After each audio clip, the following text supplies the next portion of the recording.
नमस्कार बच्चों। आज की इस क्लास में हम जैक द्वारा जारी आकांक्षा एग्जामिनेशन 2022 के लिए जो मॉडल क्वेश्चन पेपर है सेट नंबर 1 उसके फिजिक्स का जो 40 क्वेश्चन है उसके आंसर्स को लेकर के आए हैं और जहां जरूरत होगी वहां पर हम लोग उसके क्वेश्चन के सॉल्यूशन को भी देखेंगे। तो चलते हैं अपने क्वेश्चन की तरफ आते हैं। यहाँ पे क्वेश्चन नंबर 1 है the curve representing ohm's law is. Ohm के नियम का निरूपण करने वाला जो वक्र होता है वो एक रेखीय वक्र होता है, यानी इसका विकल्प नंबर 1 सही हो जाएगा। राइट, लीनियर ग्राफ होता है, ये आपको क्लास में बताया गया है। आगे क्वेश्चन नंबर 2 कह रहा है कि एक बंद परिपथ में वोल्टता तथा विद्युत धारा का अनुपात क्या होता है। ये हमेशा और हमेशा क्या होता है, स्थिर रहता है, यानी कि remains constant. Okay, so question number 3 जो है, which of the following is not a type of energy source. निम्नलिखित में से कौन सा एक ऊर्जा स्रोत का प्रकार नहीं है, है ना। तो इसका सही आंसर हो जाएगा रिहोस्टेट, यानी कि ये आपका ऑप्शन नंबर 3 रिहोस्टेट। अगला क्वेश्चन है three resistances with values of 2 ohm 3 ohm and 5 ohm are connected in parallel, the equivalent resistance will be, है ना। 2 ओम 3 ओम 5 ओम के मान इनको जो है समांतर क्रम में जब आप ऐड करते हैं तो इसको किस तरीके से लगाएंगे। ये उनका जो इक्विवेलेंट रेजिस्टेंस होगा 1/r equal to 1/2 plus 1/3 plus 1 क्या लिखेंगे 5। तीनों का एलसीएम क्या हो जाएगा, 5 3 15 दूना 30। राइट, अब क्या करेंगे यहाँ पे दो से इसको भाग लगाएंगे, कितनी बार जाएगा 15, 15 एक के 15 प्लस यहाँ पे क्या हो जाएगा 3 धाम में 30 प्लस का 10 प्लस 5 से ये 6 बार में जाएगा। ये टोटल को ऐड करेंगे कितना आएगा 15 10 25 25 6 31/30। ये हो गया 1/r की वैल्यू। सो यहाँ से r बराबर क्या हो जाएगा, इसका रिवर्स हो जाएगा तो बन जाएगा आपका 30/31 ओम। ये इसका जो टोटल इक्विवेलेंट रेजिस्टेंस होगा वो आपका ये हो जाएगा 30/31 ओम। कौन सा ऑप्शन है 30/31 ओम, ये है ऑप्शन नंबर 2 में लिखा हुआ। राइट, तो इस तरीके से करना है। अगर यही पैरेलल दिया, अगर इसी को हम जो है आपका इन सीरीज दिया होता तो सीधे सीधे ऐड कर देते। चलते हैं क्वेश्चन नंबर 5 की तरफ। कह रहा है एसआई यूनिट ऑफ पावर। देखिए शक्ति की एसआई इकाई क्या है, तो शक्ति का मात्रक क्या होता है एसआई वाट। शक्ति का मात्रक होता है वाट। क्वेश्चन नंबर 5 का आंसर हो जाएगा 3। क्वेश्चन नंबर 6 का जो आंसर है, देखिए क्या लिखा हुआ है, the rate of flow of electric charge is known as electric current, है ना। तो इसका आंसर हो जाएगा विद्युत धारा। विद्युत आवेश के प्रवाह की दर कहलाती है विद्युत धारा। अगला क्वेश्चन है 7 नंबर, कि resistance of a conducting wire is inversely proportional to its area of cross section, यानी कि अनुप्रस्थ छेद के क्षेत्रफल, यानी अनुप्रस्थ काट के क्षेत्रफल लिखना चाहिए, छेद लिखा हुआ गलत है। तो यहाँ चालक के तार का प्रतिरोध व्युत्क्रमानुपाती होगा उसके क्रॉस सेक्शनल एरिया पे, यानी अनुप्रस्थ काट के क्षेत्रफल पर। अगला जो क्वेश्चन है, in concave mirror the size of the image depends upon. अवतल दर्पण में प्रतिबिंब का आकार जो है वो आपका निर्भर करता है किस पे, वस्तु की स्थिति पर, है ना। तो इसका आंसर हो जाएगा ऑप्शन नंबर 2 है वस्तु की स्थिति पर। अगला क्वेश्चन है क्वेश्चन नंबर 9, कह रहा है कि आवर्धक कांचों की शक्ति दिया जाता है, तो इसका आंसर हो जाएगा 1 + d/f के द्वारा। ऑप्शन नंबर 2 करेक्ट हो जाएगा, यानी power of magnifying glass is given by 1 + d/f। Okay, the in human I image is formed, है ना। क्वेश्चन नंबर 10 कह रहा है कि मानव नेत्र में प्रतिबिंब तैयार होता है, तो कहाँ तैयार होता है, ये आपका ये रेटिना पर बनता है। राइट, ये सब हमारे बच्चे जानते होंगे, रेटिना पर इसका आंसर सही हो जाएगा। क्वेश्चन नंबर 11 जो है, इसका देखिए अपसारी लेंस के लिए फोकस दूरी क्या होती है, तो अपसारी लेंस की फोकस दूरी आपकी निगेटिव होती है, ऋणात्मक होती है। राइट, तो आगे चलते हैं क्वेश्चन नंबर 12, कह रहा है खुरदुरे सतहों द्वारा परावर्तन कहलाता है जो reflection by rough surfaces is called अनियमित परावर्तन कहलाएगा, है ना। इसे क्या कहते हैं, अनियमित परावर्तन। जो खुरदरे सतहों द्वारा जो परावर्तन होता है उसे हम लोग अनियमित परावर्तन कहते हैं। क्वेश्चन नंबर 13 है, 13 में जो कह रहा है कि अपवर्तन के दौरान वह मात्रा जो परिवर्तित नहीं होती है तो वो आपकी इसकी आवृत्ति नहीं बदलती है। अपवर्तन के दौरान उसकी फ्रीक्वेंसी वही सेम रहती है, वो बदलती नहीं है। आगे चलते हैं क्वेश्चन नंबर 14 में, कह रहा है कि नेत्रिका की तुलना में यौगिक सूक्ष्मदर्शी में अभिदृश्यक लेंस में है ना। तो इसका क्या आंसर बनेगा क्वेश्चन नंबर 14 का, ये हो जाएगा छोटी फोकस दूरी। राइट, ऑप्शन नंबर इसका 3 सही होगा, छोटी फोकस दूरी। राइट, अगला है क्वेश्चन नंबर 15, समकोण प्रिज्म का एक कोण होता है, one of the angles of right angle prism is 45 degree. इसको याद रखिएगा, ये होता है समकोण त्रिभुज में जो समकोण प्रिज्म का जो एक कोण होता है वो 45 डिग्री का होता है। अगला है question number 16, after refraction by lens ray parallel to the principal axis passes through, है ना। लेंस द्वारा अपवर्तन के बाद मुख्य अक्ष के समांतर किरण गुजरती है। क्वेश्चन नंबर 16 का ये जो आपका आंसर बनेगा क्या, फोकस बिंदु द्वारा, है ना। कहां से गुजरती है, फोकल पॉइंट से। राइट, अगला क्वेश्चन है question number 17, if the power of a lens is 2 dioptre. इसकी पावर पी की वैल्यू कितनी दी हुई है, प्लस का 2 dioptre. Right, then its focal length. Focal length आपको निकालना है, एफ बराबर क्या होता है 1/p। राइट, सो या फिर आप p बराबर 1/f वाले फार्मूले से ही इसको लिखा गया है। तो जहां f क्या होती है, मीटर में दी होती है, 1/2 लिखा जाएगा तो क्या आ जाएगा 0.5, और ये आएगा आपका मीटर। तो यहाँ पर 0.5 आएगा, लेकिन मीटर के साथ ये चीज नहीं रहेगी। ऑप्शन नंबर 1 आपका सही हो जाएगा। राइट, आगे चलते हैं, the ratio of angle of incident sine I of the angle of reflection sine R is. है ना। आपतन कोण साइन आई तथा अपवर्तन कोण साइन आर के अनुपात को कहते हैं Snell's rule, Snell's law, Snell का नियम। Rainbow are formed when sunlight reflects through millions of rain droplets, यानी इंद्रधनुष तैयार होता है जब सूर्य प्रकाश परावर्तित होता है कहाँ से, लाखों वर्षा बिंदुओं से, राइट। अगला है SI unit of refractive index, जो अपवर्तनांक की एसआई इकाई है, चूंकि अपवर्तनांक का कोई मात्रक नहीं होता है तो इसमें से ये एक अनुपात होता है, इसलिए इसका कोई यूनिट नहीं बनता, तो आंसर क्या हो जाएगा, कोई इकाई नहीं, नो यूनिट, आंसर करेक्ट होगा।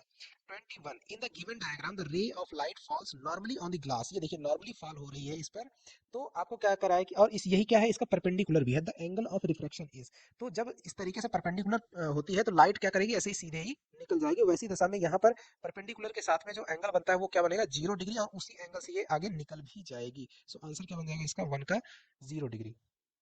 The power of a convex lens having focal length 20 centimetre is, है ना, 20 सेंटीमीटर फोकस दूरी वाला उत्तल लेंस की जो शक्ति होगी, है ना, उत्तल लेंस की जो शक्ति होगी 20 सेंटीमीटर फोकस दूरी वाला, तो यहाँ पे उत्तल लेंस है तो उसकी जो फोकस दूरी होती है वो हम लोग धनात्मक लेते हैं, इसलिए जो है यहाँ पे प्लस, पहले तो 20 सेंटीमीटर को हमको क्या कर देना है, इसको मीटर में बदल लेना है, ये एफ की वैल्यू दी हुई है 20 सेंटीमीटर, तो 20 को क्या कर देंगे 100 से डिवाइड कर देंगे, तो क्या आ जाएगा ये 1/5 मीटर आ जाएगा, राइट। तो यहाँ से हमें क्या निकालना है, शक्ति निकालना है, P इक्वल टू 1/f, तो बराबर 1/5 कर देंगे तो क्या आ जाएगा 5d, और ये 5 कैसा है, प्लस का लिया जाएगा क्योंकि ये उत्तर लेंस है, राइट, सो आंसर बन जाएगा +5d, और पावर को हम लोग प्लस या माइनस साइन के साथ ही लिखते हैं, राइट। अगला है क्वेश्चन नंबर 23, निम्नलिखित में से कौन सा चित्र सही है, तो इसका सही आंसर आप देख पा रहे होंगे कि यही वाला डायग्राम जो फर्स्ट है वही करेक्ट है, तो इसका आंसर हो जाएगा पहले का फर्स्ट, है ना। ये समांतर चलने वाली प्रकाश किरणें क्या होती हैं, अपवर्तन के पश्चात मुख्य फोकस से होकर के पास करती हैं।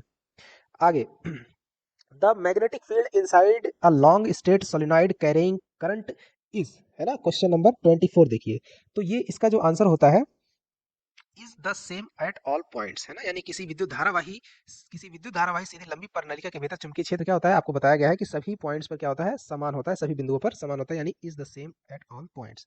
Red light is used in traffic signals because of, क्यों रेड लाइट को क्यों ट्रैफिक सिग्नल्स पे यूज किया जाता है, ट्रैफिक संकेतों में लाल प्रकाश का प्रयोग होता है, इसका कारण क्या है कि रक्त का रंग लाल होता है, बिल्कुल नहीं, प्राणी लाल रंग को पहचान सकते हैं, ऐसा कुछ नहीं है, लाल खतरे का संकेत, ये भी जरूरी बात नहीं है, सिर्फ क्यों लाल प्रकाश सबसे कम प्रकीर्णित होता है, इसलिए जो खतरे के संकेत है उनको हम लोग लाल कलर से इस्तेमाल करते हैं। Mirage is an example of, देखिए ये जो मारीचिका है ये एक उदाहरण है किसका, है ना, ये किसका उदाहरण है आपका 26 नंबर का जो क्वेश्चन है, तो इसका आंसर हो जाएगा प्रकाश के अपवर्तन तथा कुल आंतरिक परावर्तन का उदाहरण है, प्रकाश के अपवर्तन तथा कुल आंतरिक परावर्तन का एग्जाम्पल है आपका मारीचिका की घटना, इसमें दोनों बातें होती है, प्रकाश का अपवर्तन भी होगा और पूर्ण आंतरिक परावर्तन भी होता है।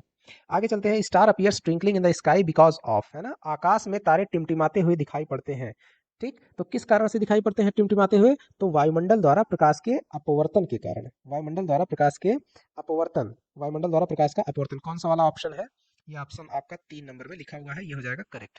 Okay, question number 28, the image formed by a concave mirror is observed to be virtual erect and larger than the object, what would be the position of the object, इसको क्या कहेंगे, कहेंगे अवतल दर्पण द्वारा, अवतल दर्पण पर बना प्रतिबिंब आभासी, सीधा तथा वस्तु से बड़े आकार का, है ना, दिखाई पड़ता है, तो पूछ रहा है कि वस्तु की स्थिति कहाँ होगी, वो जो वस्तु होगी वो कहाँ पर स्थित होगी, क्वेश्चन नंबर 28, तो ये कहाँ होगी, दर्पण के ध्रुव तथा मुख्य फोकस के बीच में, ऑप्शन नंबर आपका क्या सही हो जाएगा, 4 नंबर इसका करेक्ट आंसर होगा, दर्पण का ध्रुव तथा मुख्य फोकस के बीच में। 29 का जो क्वेश्चन है ये देखिए, no matter how far you stand from a mirror your image appears erect, the mirror is likely to be, ये क्या बन जाएगी, आइदर प्लेन और कॉन्वेक्स, राइट, यानी दर्पण से आप जितना भी दूर खड़े हो आपका प्रतिबिंब सीधा ही दिखाई पड़ेगा, दर्पण का प्रकार होने की क्या संभावना है, तो ये आंसर होगा समतल हो सकता है या फिर वो दर्पण आपका अवतल दर्पण हो सकता है। In a practical electric motor coil is called, it is called armature, यानी एक प्रायोगिक विद्युत मोटर में कुंडली को कहा जाता है, हम लोग कहते हैं आर्मेचर कहते हैं, है ना। अगले क्वेश्चन की तरफ बढ़ते हैं, क्वेश्चन नंबर 31 है, which of the following properties of a proton can change while it's move freely in a magnetic field, right, तो इसमें क्या हो जाएगा, इसका मोमेंटम जो होता है इसका मोमेंटम कह रहा है कि प्रोटॉन के निम्नलिखित गुणों से कौन सा परिवर्तित हो सकता है, तो उसका जो मैग्नेटिक मोमेंटम, उसका मोमेंटम होता है वही आपका चेंज हो सकता है जब यह कहाँ चलता है, चुंबकीय क्षेत्र में फ्रीली मूव करता है, तो आंसर क्या बन जाएगा इसका, संवेग हो जाएगा। The phenomena of the electromagnetic induction is, है ना, कह रहा है विद्युत चुंबकीय प्रेरण की परिघटना है ना, इसका ऑप्शन आप देखेंगे यहाँ पे 32 नंबर का क्वेश्चन है ना, तो कौन सा, ये घटना में क्या होता है कि चुंबक तथा कुंडली के बीच में आपेक्षिक गति के लिए कुंडली में प्रेरित विद्युत का उत्पादन होना, है ना, ये आपकी विद्युत चुम्बकीय प्रेरण की परिघटना से संबंधित है, राइट। अगले क्वेश्चन में चलते हैं, the device use for producing current is called an देखिए विद्युत धारा उत्पन्न करने वाला जो उपकरण है उसको हम लोग क्या कहते हैं, जनरेटर कहते हैं या जनित्र कहते हैं, ये हमारे सारे बच्चे जानते हैं अच्छे से। आगे कह रहे हैं लघुपथन के समय परिपथ में धारा जो होती है वो कैसी हो जाती है, तो बेहिसाब बढ़ जाती है, यानी भारी रूप से क्या होती है, बढ़ जाती है। ऑप्शन क्वेश्चन नंबर 34 का भारी रूप से बढ़ जाती है, ऑप्शन नंबर कौन सा है, 3 नंबर है, ये सही हो जाएगा। At the time of short circuit the current in the circuit increases heavily, है ना। अगला क्वेश्चन नंबर 35 है। 35 को देखेंगे कि person suffering from myopia are advise to use, है ना। इसको हम लोग किसकी सलाह देते हैं, मायोपिया बीमारी से ग्रस्त व्यक्ति को सलाह दिया जाता है। ये आपका दिया जाएगा अवतल लेंस प्रयोग करने की सलाह दी जाती है ना, अवतल लेंस प्रयोग करने की सलाह दी जाती है, यानी हम लोग कहेंगे कि कॉन्वेक्स लेंस यूज करने की उसको सलाह दी जाती है। आगे कह रहा है कि 6.2 ओम प्रतिरोध वाले प्रतिरोधक को बहुत ही नगण्य प्रतिरोध वाले तार द्वारा 5 वोल्ट की बैटरी से जोड़ा जाता है। प्रतिरोधक में प्रवाहित धारा आई दी हुई है 0.4, बैटरी द्वारा उत्पादित कुल शक्ति होगी। तो आपको फॉर्मूला पता होना चाहिए, P बराबर V इंटू आई होता है। यहाँ पर I कितना है 0.4 और V कितना है 5, सो 5 इंटू 0.4 क्या बन जाएगा 2.0, 2.0 और ये वाट लिखा जाएगा, यानी कि 2 वाट। आंसर सही हो जाएगा ऑप्शन नंबर एक, राइट। क्वेश्चन नंबर 37 पे चलिए। लिखा हुआ है by increasing the temperature of the resistance of a conductor, है ना, by increasing the temperature of the resistance of a conductor. Question number 37 पे आप ध्यान दीजिए, तो क्या हो जाएगा, ये इंक्रीज हो जाता है ना, यानी बढ़ता है। तो तापक्रम बढ़ाने पर किसी चालक का प्रतिरोध क्या हो जाता है, वो बढ़ता है। ये ऑप्शन नंबर एक इसका सही हो जाएगा 37 का। As compared as compare to short wires long wires है, देखो छोटे तारों की तुलना में लंबे तार में जो होता है, जैसे छोटे तार है उसकी तुलना में लंबे तार का जो प्रतिरोध होता है वो बढ़ जाता है ना। तो इसका आंसर जो है आपका क्या हो जाएगा 38 का, 38 का हो जाएगा, अधिक प्रतिरोध हो जाता है। बड़े तार का प्रतिरोध छोटे की अपेक्षा क्या हो जाएगा, ज्यादा हो जाता है। आगे 39 current produce by AC generator, AC generator यानी एसी जनरेटरों में जो उत्पादित धारा होती है उसको हम लोग कहते हैं प्रत्यावर्ती धारा, अल्टरनेटिंग करंट बोला जाता है। क्वेश्चन नंबर 40 जो कि लास्ट क्वेश्चन है, a large amount of current passing through earth wire because it has, क्या होता है कि भूख संपर्क तार के जरिए बहुत बड़े पैमाने की धारा बहती, क्योंकि इसका जो प्रतिरोध होता है वो बहुत ही कम होता है ना, बहुत निम्न होता है या बहुत ही कम होता है। तो क्या आंसर है, पहला वाला ऑप्शन है, बहुत कम प्रतिरोध होता है, वेरी लो रेजिस्टेंस होता है।